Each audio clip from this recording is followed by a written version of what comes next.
Welcome back to ABA Chapter Chat. Today, we're going to do a deep dive into one of those ABA concepts that sounds deceptively simple at first. But trust me, the more you dig into it, the more interesting it gets. Schedules of reinforcement. Absolutely. It's a little like the secret ingredient to behavior change. Once you really grasp how schedules of reinforcement work, you can kind of fine-tune your ABA practice, become way more effective. Okay, so for anyone who's maybe newer to ABA, let's start with the basics. What exactly are schedules of reinforcement? At the most basic level, it's about how and when we give that reinforcement. It's like a set of rules, almost, that determine when a behavior is going to get that reward or consequence.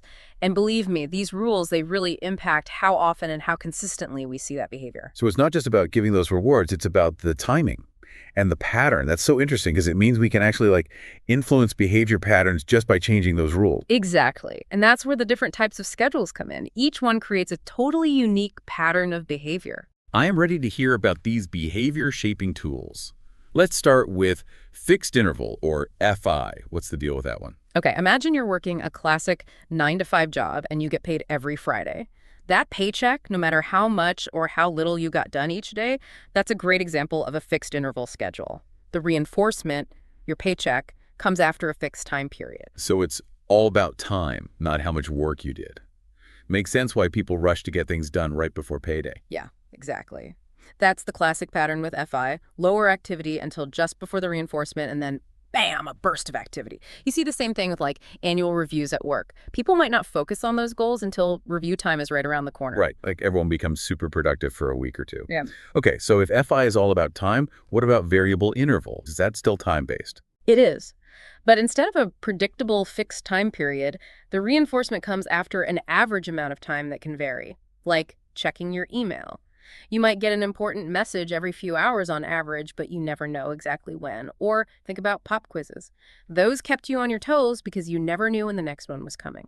Keeps things unpredictable. Does that create a different kind of behavior pattern than FI? For sure. With Gradual, you see consistent performance, but it might not be super high rates of behavior. It's like the slow and steady wins the race approach. Great for things that need vigilance and sustained attention. All right, we've covered the time-based schedules. Now let's talk about ratio schedules. I'm particularly interested in fixed ratio, FR. That sounds like it's all about performance. You got it.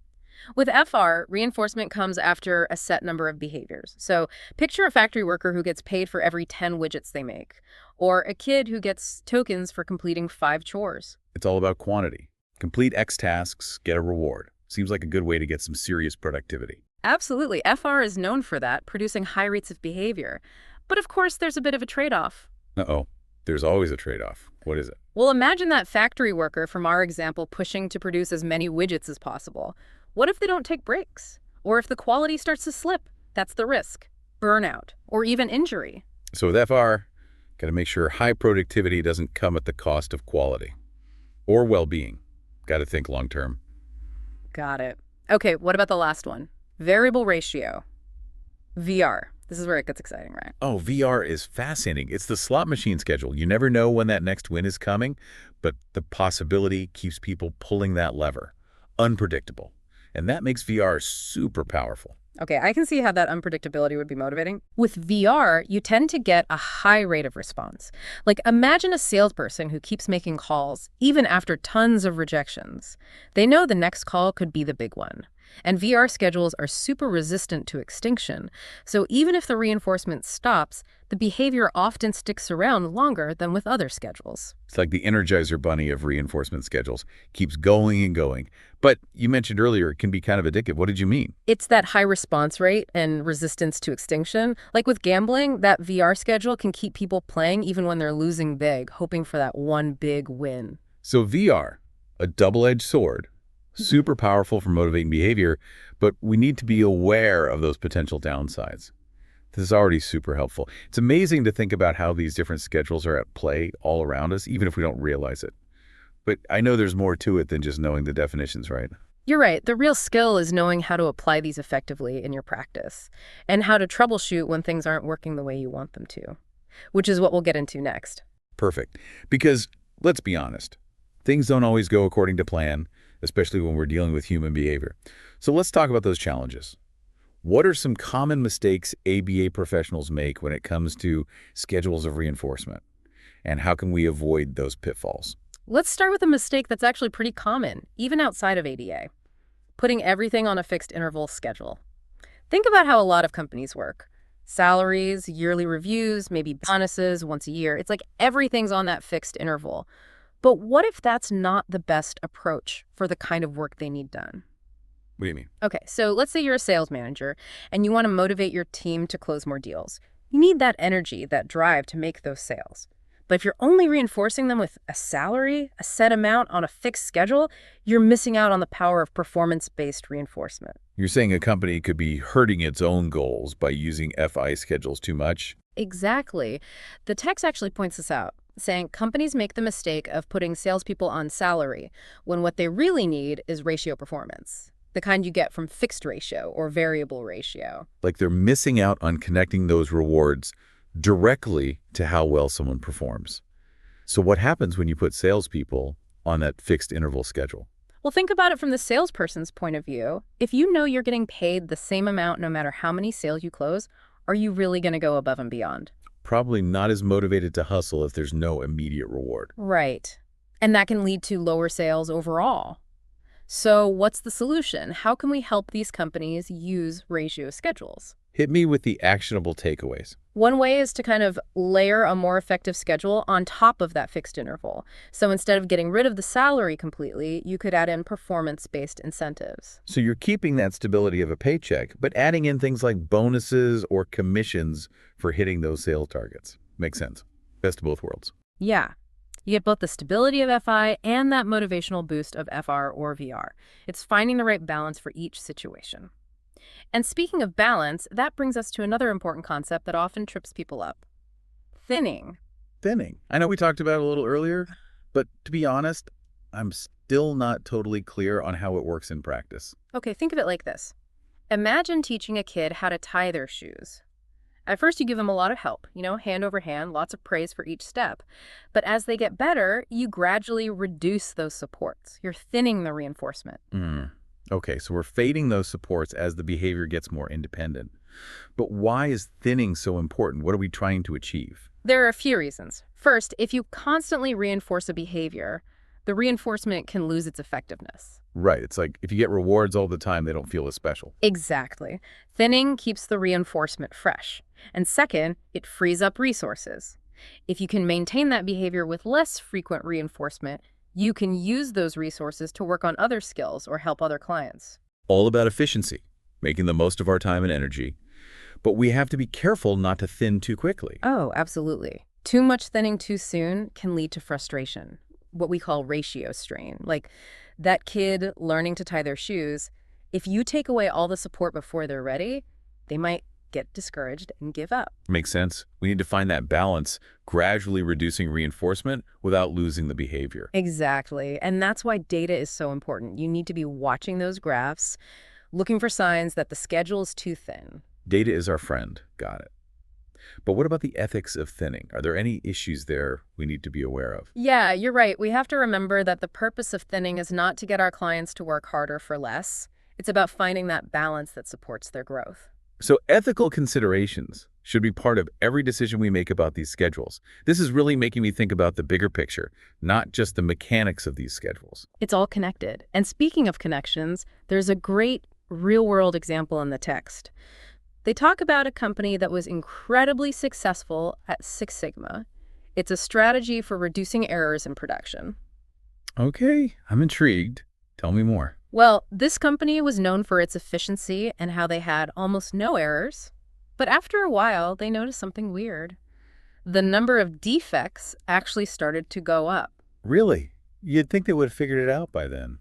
What happened? It turned out that catching defects had been the signal for reinforcement. Finding a mistake meant you were doing a good job. You were being vigilant. So in a way, a defect was actually a good thing. Yeah. Because it meant their quality control was working. Exactly. And it worked great for a while, but as they got better at preventing those defects, finding them became much rarer. Ah, I get it.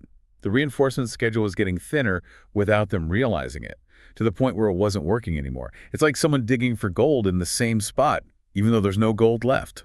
That's a perfect analogy. And to fix it, they had to actually start reinforcing those inspection behaviors more often, even though the defects were less common. So they had to make finding those defects rewarding again. It's a good reminder that we need to be flexible, always adjusting to make sure our approach is still working.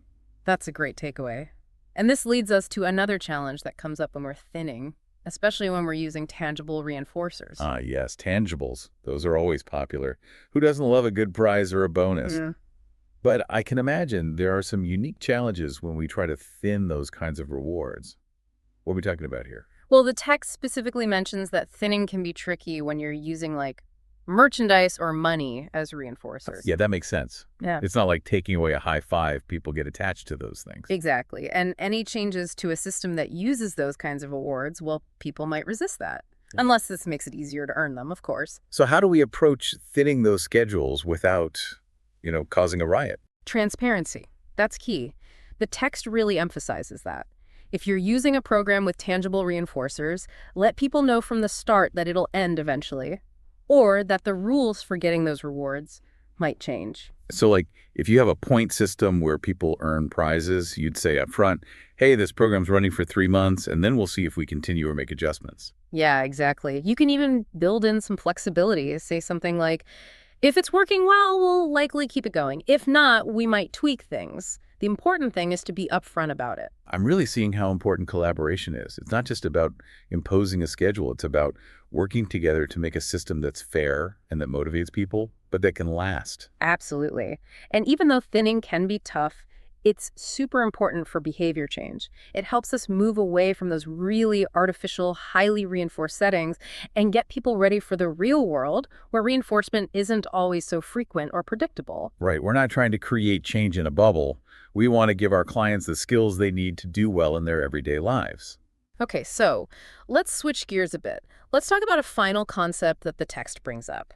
They talk about the difference between keeping reinforcement tied to performance and what they call an entitlement mentality. Entitlement mentality. That sounds a little ominous. What exactly does that mean? They're basically saying that when you give reinforcement, no matter what someone does, it can create this feeling of, I deserve this just because. Like, people expect rewards just for showing up.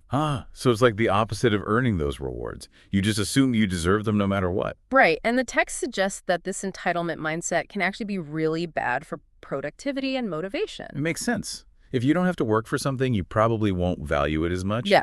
And if you always get rewards without any effort, it's easy to lose that drive to actually achieve things. Exactly. And they specifically call out fixed time, FT, and variable time, VT schedules as things that can contribute to that. Okay, refresh my memory on those. I remember we touched on them, but I'm a bit fuzzy on the details. So with FT and VT, the reinforcement just comes based on time.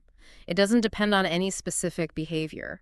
Think about things like birthdays, holidays, or those employee benefits everyone gets regardless of how they're performing. Okay. So it's not that those things are bad, but they can cause problems if they're the main way people get reinforced. Right. The text actually says, in a productive environment, time shouldn't be the main reason for getting reinforcement, recognition, or rewards. Ooh, I like that quote. It really highlights how important contingency is.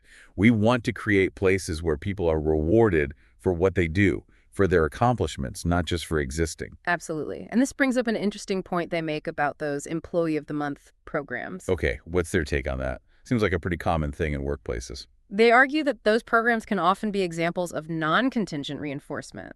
Like, the award goes to someone just because they're on the payroll, not because they actually did anything special. So it's more about taking turns or playing favorites than rewarding real excellence. Yeah. Right. And that can be a problem for a few reasons. It can make those high performers feel like their work isn't being noticed, and it can create a culture where people aren't really trying their best. This is really making me think differently about those employee recognition programs. It's about shifting our thinking.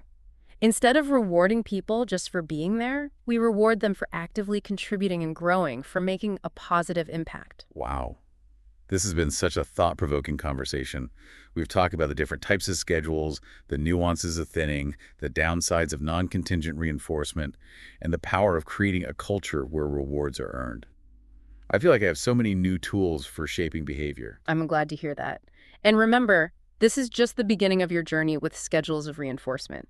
The more you explore these concepts and put them into practice, the more effective you'll become as an ABA practitioner. And that's what ABA Chapter Chat is all about, giving you the knowledge and inspiration to be the best ABA professional you can be. Before we wrap up, I want to leave you with one last thought from the text.